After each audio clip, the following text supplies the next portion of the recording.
Hello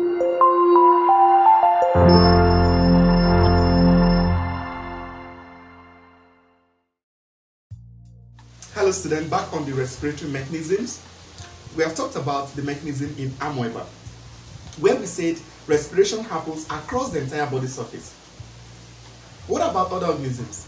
Let's take number 2, which is respiratory mechanism in insects. Number 2, we have the insect. You all know what an insect is, right? Probably you must have seen a cockroach, which is also classified as insect. You must have seen an ant. Now imagine the respiratory mechanism that happens in and out of the insect.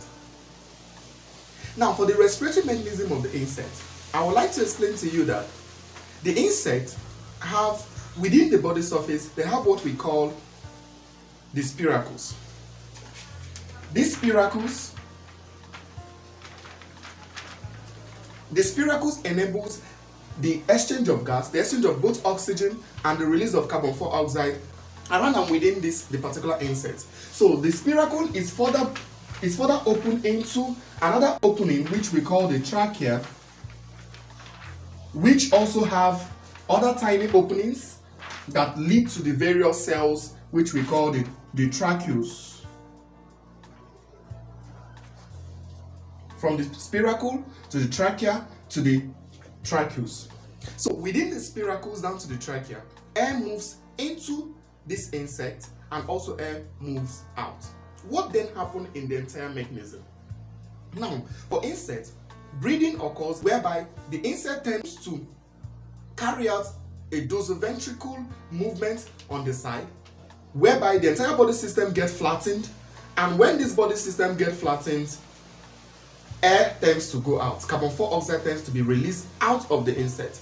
But when it is relaxed, air seems to flow in through the spiracle, down through the trachea, and moves through the tracheus, and air tends to fill into the body of the insect.